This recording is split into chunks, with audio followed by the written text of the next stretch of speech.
بسم اللہ الرحمن الرحیم۔ سیرت النبی کی 20ویں قسط کے ساتھ آج ہم حاضر ہیں۔ نبی اکرم صلی اللہ علیہ وسلم کو نبوت ملی، آپ علیہ السلام کی کیا کیفیت تھی، ورقۃ بن نوفل کے کیا تأثرات تھے، یہ سب کچھ ہم نے گزشتہ قسط کے اندر بیان کر دیا۔ اب نبوت کے ملنے کے بعد کا جو مرحلہ ہے اس کو ہم بیان کریں گے۔ چنانچہ جب نبی اکرم صلی اللہ علیہ وسلم کو نبوت ملی تو حضرت خدیجۃ الکبریٰ رضی اللہ تعالی عنہ آپ کی بیوی نے سب سے پہلے اسلام قبول کیا۔ آپ علیہ السلام کی پرورش کے اندر رہنے والے حضرت علی رضی اللہ تعالی عنہ کی عمر مبارک اس وقت 10 سال کی تھی۔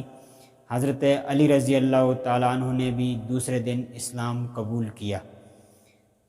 اسی طریقے سے غلاموں میں حضرت زید بن حارثہ رضی اللہ تعالی عنہ آپ کے غلام تھے، انہوں نے بھی اسلام قبول کیا۔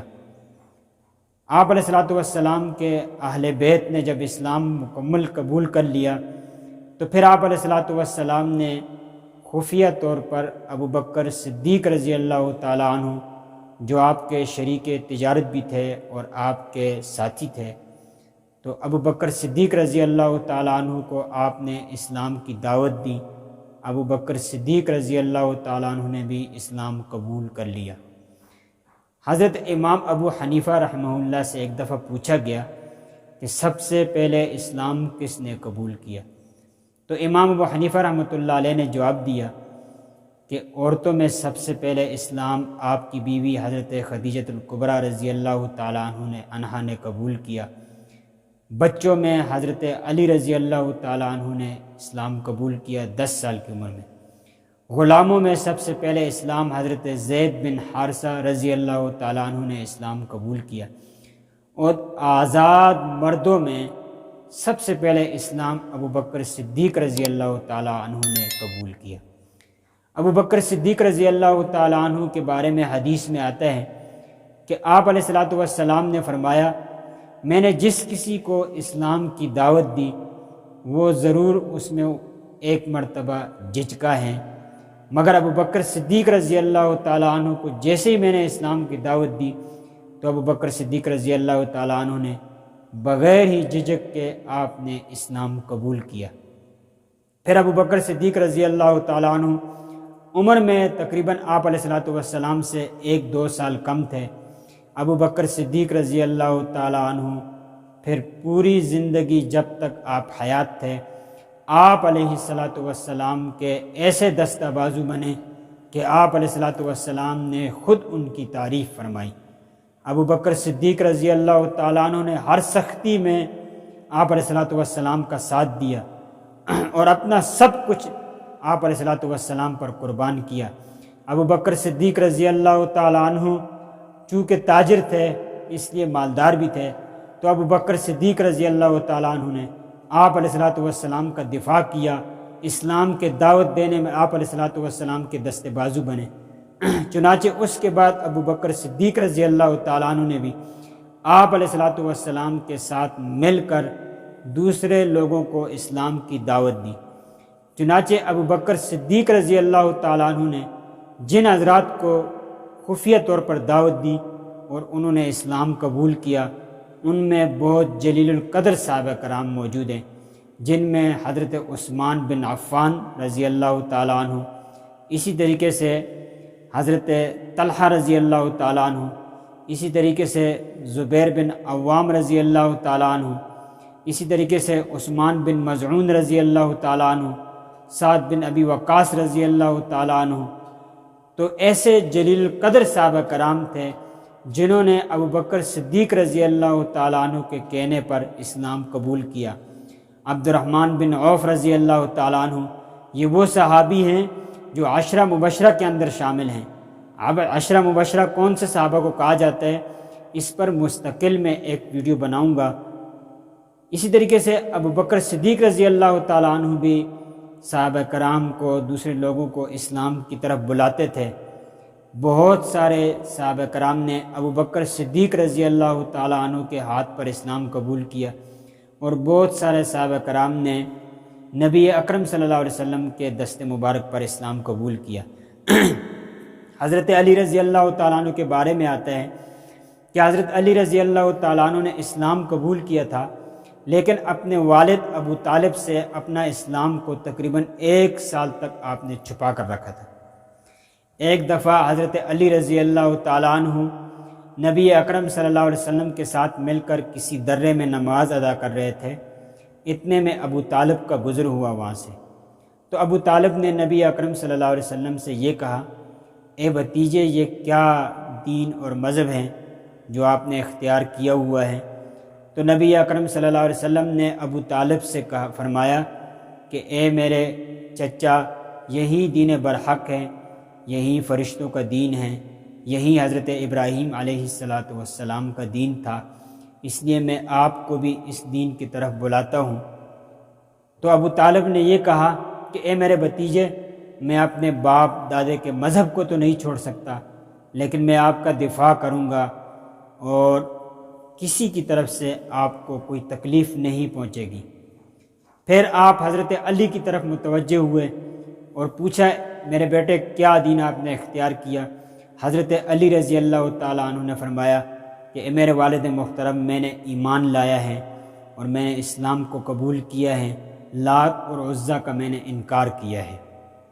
اسی طریقے سے بہت سارے صحابہ کرام ہیں، سابقین الاولین میں آتے ہیں، جنہوں نے شروع میں اسلام قبول کی۔ طریقے سے حضرت جعفر بن ابی طالب کے رضی اللہ تعالیٰ عنہ کے بارے میں آتا ہے کہ ایک دفعہ نبی اکرم صلی اللہ علیہ وسلم اور حضرت علی رضی اللہ تعالیٰ عنہ ایک درے میں نماز ادا کر رہے تھے۔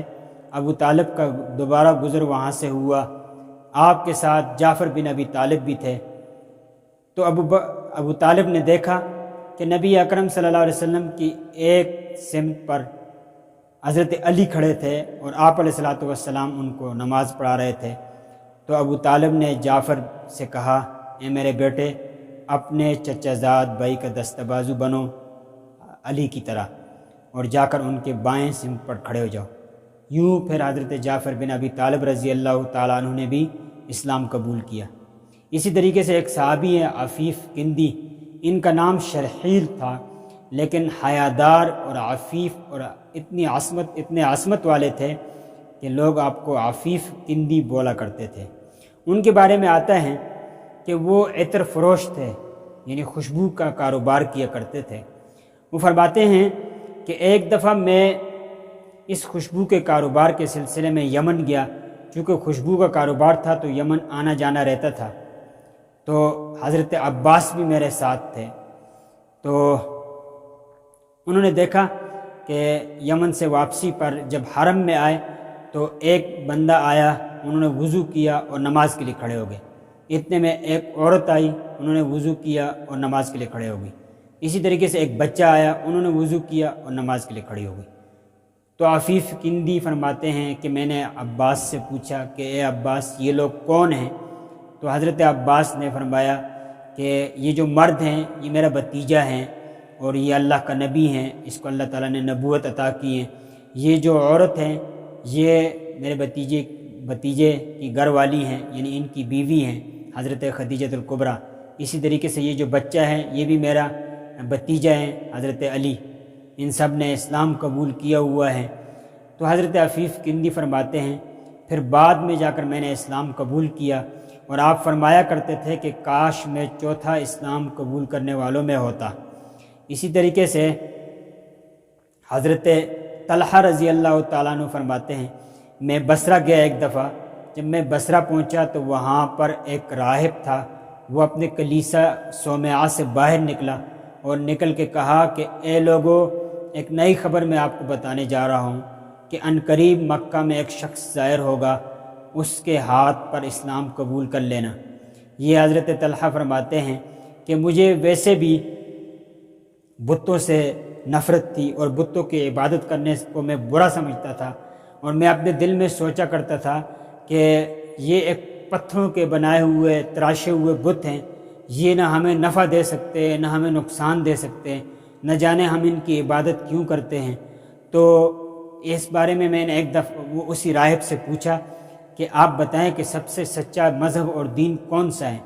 تو اس راہب نے مجھے یہ کہا کہ عن قریب مکہ کے اندر ایک بچہ آئے گا جس کا نام محمد ہوگا، اس کے والد محترم کا نام عبداللہ ہوگا، اللہ تعالیٰ اس کو نبوت دیں گے، اگر آپ نے ان کے زمانے کو پا لیا تو آپ ضرور اسلام کو قبول کر لینا۔ حضرت طلحہ فرماتے ہیں میں واپس آیا، ابو بکر صدیق رضی اللہ تعالیٰ عنہ سے میں نے ملاقات کی اور یہ والا واقعہ ان کے سامنے ذکر کیا، تو ابو بکر صدیق رضی اللہ تعالیٰ عنہ نے مجھے لے کر نبی اکرم صلی اللہ علیہ وسلم کے پاس لے کر گئے۔ اس طریقے سے میں نے نبی اکرم صلی اللہ علیہ وسلم کے ہاتھ پر اسلام قبول کیا۔ اسی طریقے سے ایک صحابی ہیں سعد بن ابی وقاص رضی اللہ تعالیٰ عنہ، وہ فرماتے ہیں کہ میں نے ایک دفعہ خواب دیکھا، میں خواب میں دیکھ رہا ہوں کہ سخت قسم کا اندھیرا ہے اور اندھیرے میں اچانک ایک روشنی نمودار ہوتی ہے، میں اس روشنی کے پیچھے چلتا ہوں، جب میں دیکھتا ہوں تو ابو بکر اور اسی طریقے سے حضرت علی اور اسی طریقے سے حضرت خدیجہ پہلے ہی اس روشنی میں ہیں۔ تو کہتے ہیں میں صبح اٹھا اور اس خواب کو لوگوں کے سامنے بیان کیا اور میں نے کہا ضرور یہ خواب برحق ہے، اس طریقے سے میں نے اسلام قبول کیا۔ اسی طریقے سے ایک اور صحابی ہیں خالد بن سعید بن العاص رضی اللہ تعالیٰ عنہ، وہ فرماتے ہیں کہ میں نے ایک دفعہ خواب میں دیکھا کہ ایک خندق ہے اور گہری کھائی ہے، اس میں آگ جل رہی ہیں، میرے والد مجھے زبردستی اس آگ میں دھکیل رہے ہیں، لیکن میں نے دیکھا کہ محمد مجھے پکڑ کر پیچھے لا رہے ہیں۔ تو میں جب صبح اٹھا تو اس خواب کو لوگوں کے سامنے بیان کیا اور نبی اکرم صلی اللہ علیہ وسلم کے ہاتھ پر اسلام قبول کیا۔ اسی طریقے سے حضرت عثمان بن عفان رضی اللہ تعالیٰ عنہ کے بارے میں آتا ہے کہ وہ فرماتے ہیں کہ جب میں ایک دفعہ گھر گیا تو اپنے گھر جب میں گیا تو میری خالہ سعدہ جو تھی انہوں نے مجھے کہا کہ اے عثمان کہ تو تینوں میں سے تین ہے، تو تینوں میں سے تین ہے، تو تینوں میں سے تین ہے۔ بہرحال یہ ان کی طرف سے ایک نیک فعلی اور اچھا گمان تھا۔ تو حضرت عثمان بن عفان رضی اللہ تعالیٰ عنہ نے بھی اس طریقے سے نبی اکرم صلی اللہ علیہ وسلم کے ہاتھ پر اسلام قبول کیا۔ ایک اور صحابی ہیں حضرت ابو ذر غفاری رضی اللہ تعالیٰ عنہ۔ ابو ذر غفاری رضی اللہ تعالیٰ عنہ چونکہ قبیلہ غفار سے تعلق رکھتے تھے، وہ فرماتے ہیں جب ان کو اس بات کی خبر ملی کہ مکہ میں ایک شخص نے نبوت کا دعویٰ کیا ہے تو آپ نے اپنے بھائی انیس غفاری کو نبی اکرم صلی اللہ علیہ وسلم کے حالات معلوم کرنے کے لیے بھیجا اور آپ سے کہا کہ آپ جائیں اور جا کر اس شخص کے بارے میں معلومات کریں جو نبوت کا دعویٰ کر رہے ہیں۔ تو آپ کا بھائی نبی اکرم صلی اللہ علیہ وسلم کی تلاش میں مکہ آیا۔ مکہ میں اس نے آپ علیہ السلام کو دیکھا، آپ کے حالات سے واقف ہو کر واپس ابو ذر غفاری رضی اللہ تعالیٰ عنہ کے پاس گیا۔ اس نے جب سارے حالات ابو ذر غفاری کے سامنے ذکر کیے تو ابو ذر غفاری رضی اللہ تعالیٰ عنہ نے فرمایا کہ مجھے اس سے اطمینان نہیں ہوا۔ چنانچہ ابو ذر غفاری رضی اللہ تعالیٰ عنہ نے خود زاد راہ لیا اور نبی اکرم صلی اللہ علیہ وسلم کے معلومات اور ان کے حالات سے واقف ہونے کے لیے خود مکہ تشریف لے کر گئے۔ جب آپ مکہ پہنچے تو مکہ میں آپ کسی سے پوچھنا نہیں چاہتے تھے نبی اکرم صلی اللہ علیہ وسلم کے بارے میں، اس لیے کہ آپ جانتے تھے کہ وہ ایک نئے مذہب کے دعوے دار ہیں، اگر میں کسی سے ان کے بارے میں پوچھوں گا تو لوگ مجھے کوئی تکلیف میں مبتلا کر دیں گے یا ان کے لیے پریشانی کا باعث بنیں گے۔ اس لیے ابو ذر غفاری رضی اللہ تعالیٰ عنہ نے مسجد الحرام میں چلے گئے اور آپ نے وہاں پورا دن گزارا۔ جب رات کا وقت آیا تو حضرت علی کا گزر وہاں سے ہوا، حضرت علی نے آپ کی مہمان نوازی کی اور آپ کو اپنے گھر لے کر گئے۔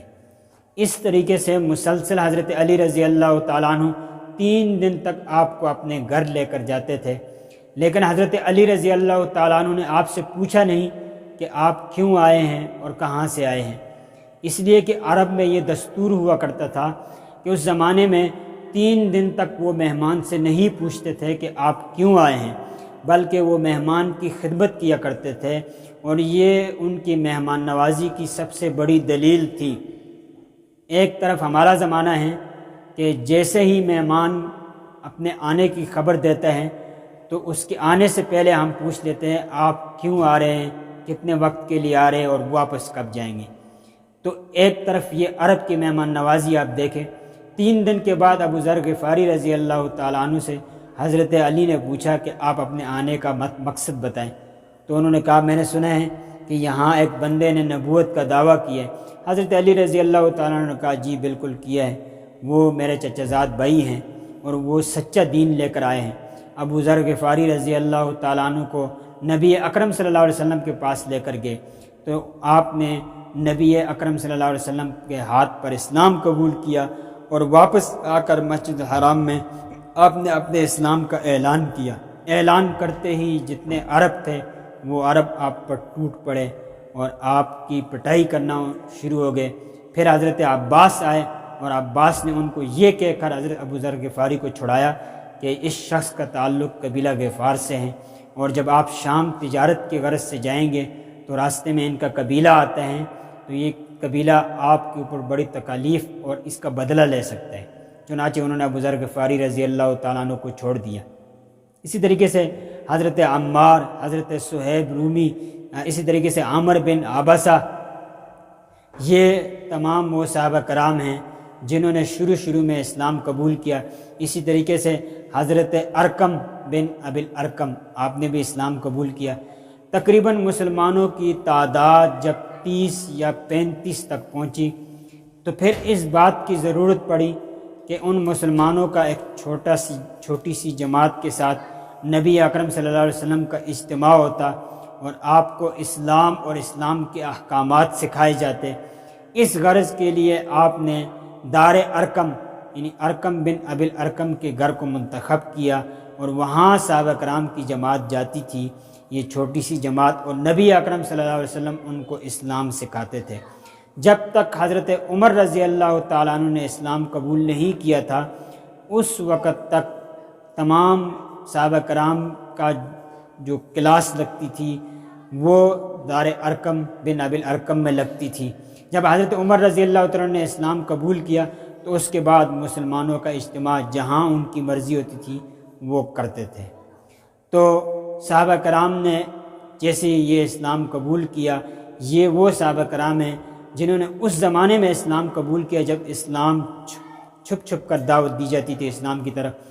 پھر آپ علیہ الصلوۃ والسلام کو حکم ملا کہ اب آپ اسلام کو سب کے سامنے کھل کر بیان کریں۔